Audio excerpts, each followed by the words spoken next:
大二那年，我以最不堪的方式声名狼藉。闺蜜佐伊约我去酒店见面，我一踏入那里，便坠入了无底深渊。我不仅失去了最珍贵的东西，还被扒光衣服，拍下照片，受尽羞辱。那些不堪入目的照片被发给了我的每一位同学和教授。所有人都在说，学生会主席为了钱出卖了自己。一夜之间，我成了众人议论的焦点。父母扛不住舆论压力，选择了离婚。母亲觉得颜面尽失，吞了过量的安眠药，永远离开了我。从那天起，我被迫转学、整容、改名换姓。佐伊那天晚上得意的嘴脸，我永生难忘。这一切都是他精心策划的，我绝不会让他逍遥法外。为了和佐伊考入同一所大学，我拼尽全力。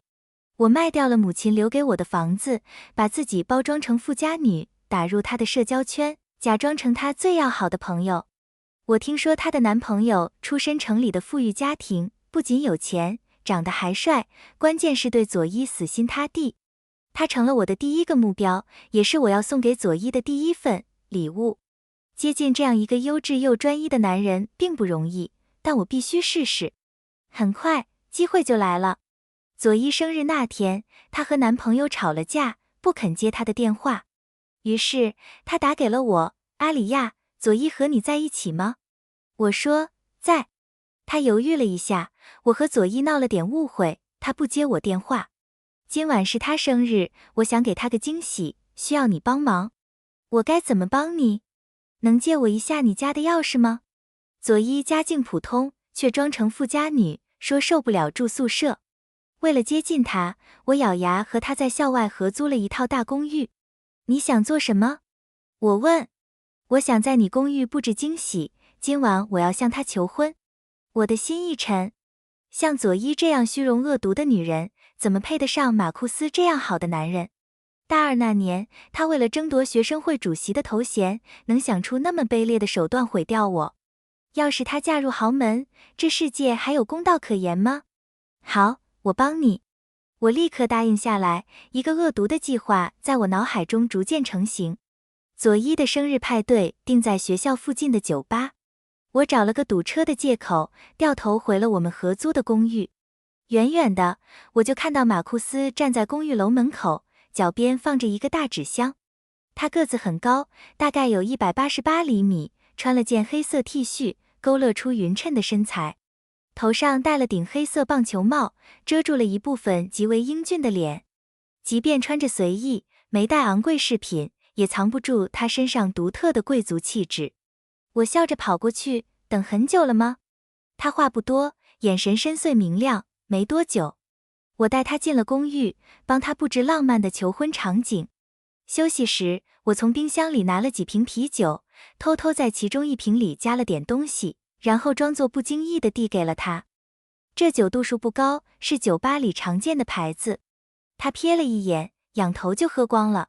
我坐在纸箱上，抿了口酒，问道：“你喜欢佐伊什么啊？”马库斯似乎有些渴，一口气喝完了整瓶酒。他微微低下头，把空瓶子放在脚边。他善良，性格也好。噗！我一口酒喷了出来。这家伙长得帅，眼光怎么这么差？佐伊和善良开朗，根本不沾边。他恶毒、虚荣，内心阴暗，为了达到目的不择手段。我能用世界上最肮脏的语言形容他，也能用最卑劣的手段向他复仇。怎么了？马库斯抬头看我，眼神深邃，带着一丝醉意，透着说不出的性感。你眼光真好。我起身走到阳台，按照马库斯的嘱咐，给佐伊打了个紧急电话，说家里有事，让他早点回来。回到客厅时，不出所料，马库斯已经倒在沙发上睡着了。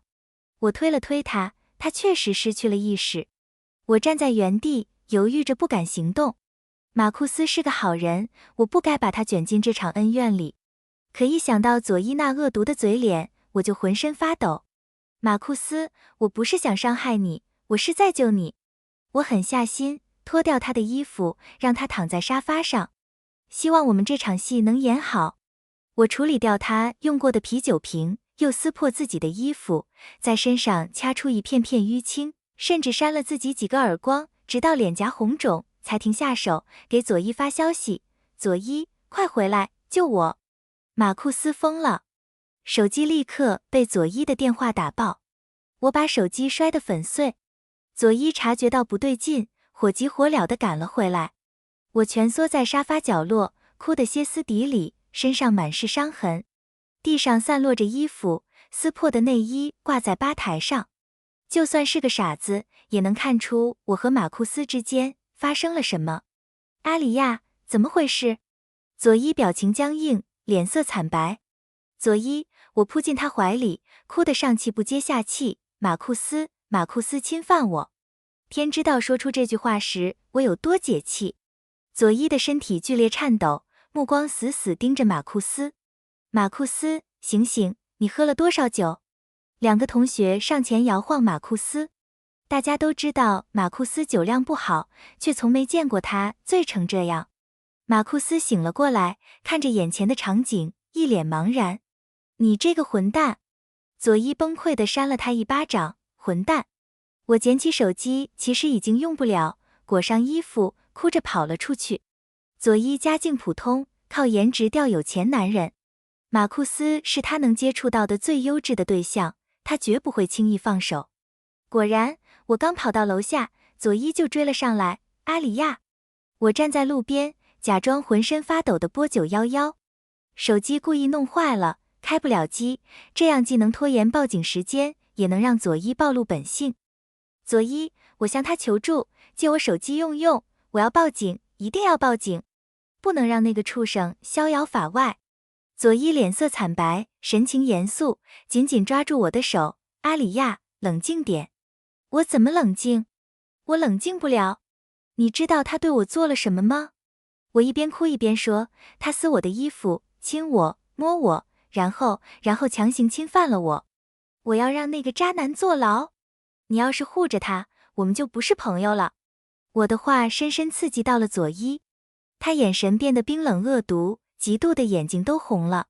他苍白的脸上挤出一个诡异的笑容，安慰我，我没有护着他，我是担心你的名声。先冷静2天，我去跟马库斯问清楚，一定给你个说法。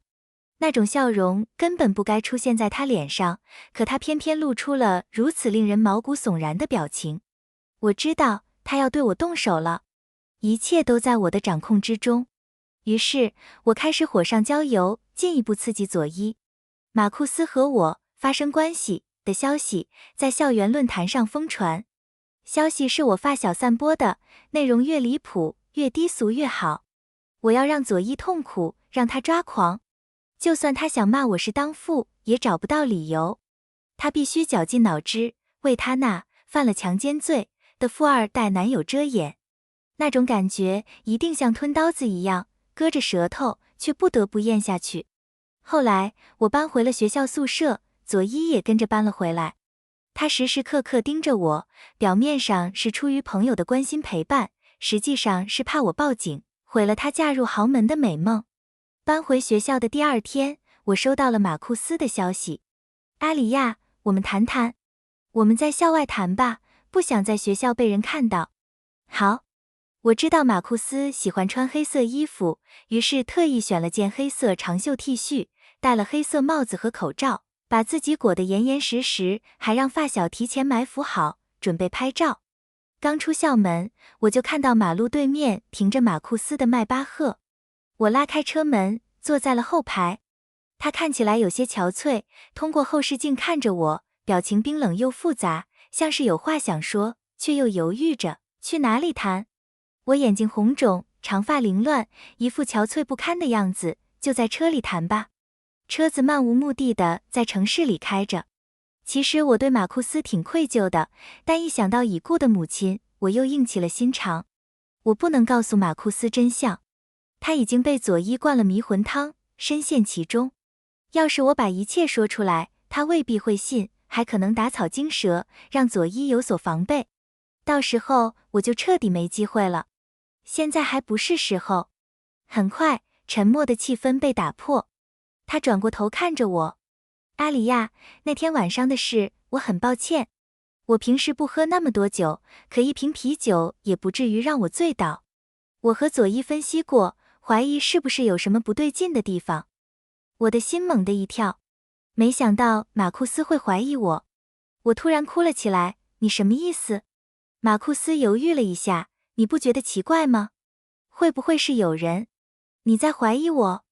我打断他，哭声更大了。我不要钱，也不想从你这里得到什么，我们无冤无仇，我为什么要这么做？我不是那个意思。为了洗清自己的强奸罪，你就想抹黑我？马库斯倒吸一口凉气，似乎受不了我用这么肮脏的词形容他。他脸色铁青，不自觉地握紧了方向盘。要是这样，我们现在就去警局说清楚。我还留着那天晚上沾了体液的内衣。我生气地推开车门，就要往回走。马库斯追了上来，抓住我的胳膊。阿里亚，对不起，我不该那么说。我拼命挣扎。可能是我喝多了，脑子不清醒，把你当成佐伊了。马库斯最终妥协了，但眼神里满是痛苦和愤怒。对不起，我真心向你道歉。我可以补偿你，多少钱都可以。道歉有什么用？钱有什么用？我靠在他肩膀上哭，你把我当成什么人了？这一幕被我的发小拍了下来，照片同步上传到了校园论坛。我猜论坛现在肯定炸开了锅。今天我特意穿了和马库斯同色系的衣服，上了他的车，现在又被拍到马库斯拉着我靠在他怀里哭的画面。任何人看到这些照片，都会觉得是马库斯在纠缠我。我能想象到，佐伊看到这些偷拍照时，肯定恨不得杀了我。他不会同情我这个被侵犯又被骚扰的受害者，只会把我当成必须清除的障碍。他曾经对我施加的痛苦和残忍，现在我要一点一点还给他。马库斯，我和佐伊是好朋友。我说，这件事我不想再提了。我不要补偿，也不会报警。我进一步获取他的信任，为了我的名声，也为了佐伊，我们就当什么都没发生过，全当是个误会。马库斯脸上的怀疑神色渐渐消散，突然用充满愧疚的眼神看着我。我挥了挥手，不想再谈，拦了辆出租车回学校。其实我不想伤害马库斯，也不想和他纠缠。佐伊就像吸他血的寄生虫，要把佐伊从他身边赶走，马库斯注定要经历痛苦。他是无辜的受害者，该道歉的人是我。回到宿舍，佐伊红着眼睛，笑着迎了上来，仿佛什么都没发生过。阿里亚，你去哪里了？